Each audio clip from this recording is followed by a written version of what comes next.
Friends, good evening. ఎలా ఉన్నారు? బాగున్నా? నేనైతే బాగున్నానండి. ఈరోజు కొంచెం చికెన్ కారం పెట్టుకుందాం అనుకున్నామండి. ఇదిగోండి 1 కేజీ చికెన్ తెప్పించాను సార్. నీట్గా కడుక్కొని ఉంచుకున్నాను రెడీ. ఇదిగోండి దీనికి కావాల్సినండి ఎల్లిపాయలు చక్కగా ఒలిసి ఉంచానండి. ఇదిగోండి అల్లం కొంచెం నీళ్ళలో వేసానండి. ఇది మిక్సీ పట్టుకోవాలండి.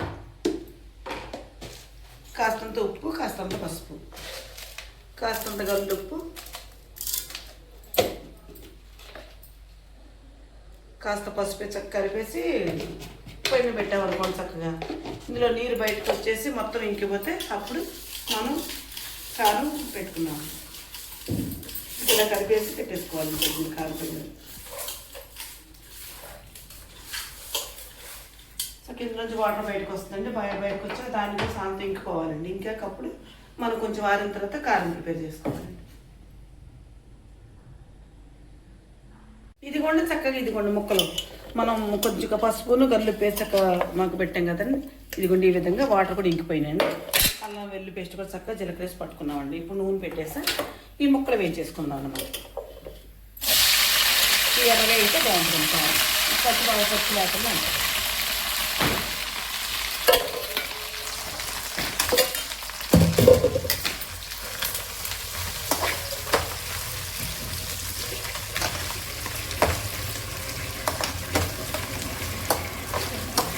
చక్కటిని ఎర్రగా వేగాలండి. ఆయిల్ కొద్దిగా అంటే ముందుగా తొందరగా అయిపోద్దని కొద్దిగా ఆయిల్ వేసుకున్నానండి.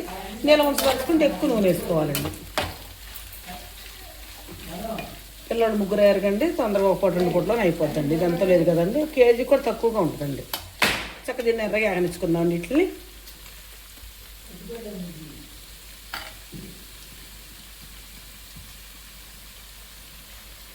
ఇది కొంచెం చక్క వేగినాయి కదండి. ఈ ముక్కలను మనం చక్క ప్లేట్లో వేసేసుకుందామండి. వేసేసుకున్న తర్వాత అల్లం వెల్లుల్లి పేస్ట్ మళ్ళీ మనం ఎర్రగా వేయించాలి మళ్ళీ దాన్ని కూడా. అమ్మా 2 నిమిషాలు నాన్న.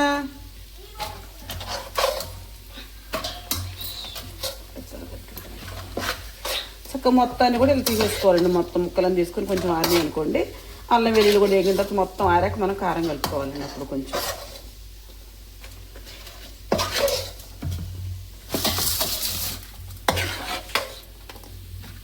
భలే ఉంది అమ్మ. ఏ చక్క వడియల్లాగా ఉంది.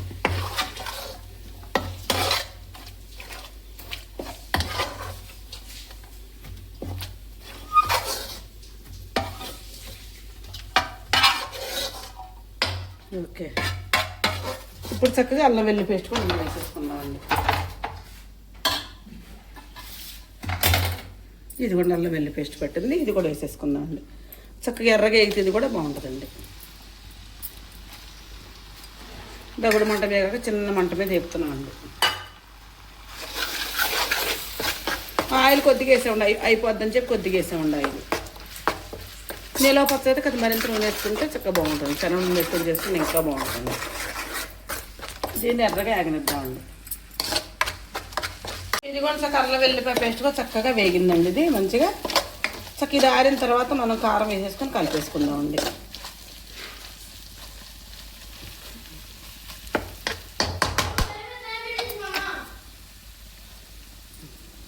ఇదిగోండి చక్కగా చికెన్ వేపుకుని రెడీగా ఉంచాను కదండి. ఇదిగోండి అల్లం వెల్లుల్లి పేస్ట్ చక్కగా వేపుకున్నానండి. ఇదిగో దీనికి కావాల్సిన కారం, సాల్ట్, నిమ్మ ముక్కలు, ఆయిల్. ఫస్ట్ ఏం చేద్దామంటే అల్లం వెల్లుల్లి పేస్ట్ వేసేసుకుందామండి.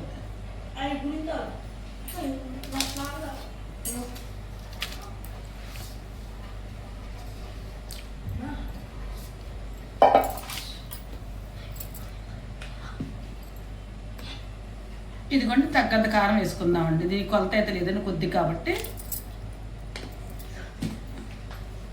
ఇందాక కొంచెం సాల్ట్ వేసి ఉడకబెట్టాం కదండి, మనం కొద్దిగా వేస్తున్నాండి. ఉప్పు సరిపోకపోతే వేసుకుందామండి.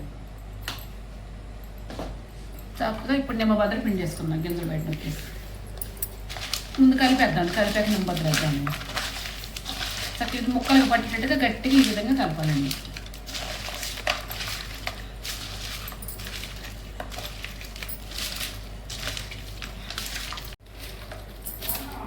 వస్తున్నారమ్మ, స్నానం చేస్తున్నాను. ఇదిగోండి ఈ విధంగా చక్కగా ఈ వెల్లిపాయ పేస్ట్, చక్కగా కారం, సాల్ట్ చక్కగా ఈ విధంగా కలిపేసుకున్నాను. ఇప్పుడు ఇందులో మనం నిమ్మకాయ ముక్కలు పిండుకుందామండి. చింతపండు వేయకుండా నిమ్మకాయ పులుసు వేస్తాను. కొద్దిగా తర్వాత వేద్దాం. అందరికీ నిమ్మ పులుసు పిండాం అనుకో, తర్వాత నూనె వేసుకుంటే సరిపడా వాడేది కాబట్టి కొద్ది వేసుకుందాం.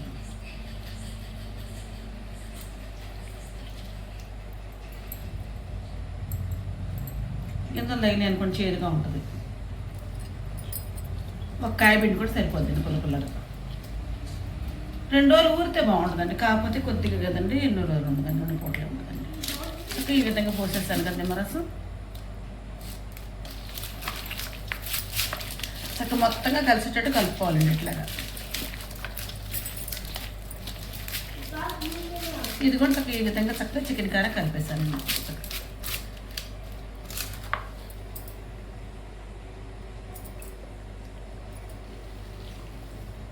చూద్దాం, టేస్ట్ చూద్దాం కొంచెం.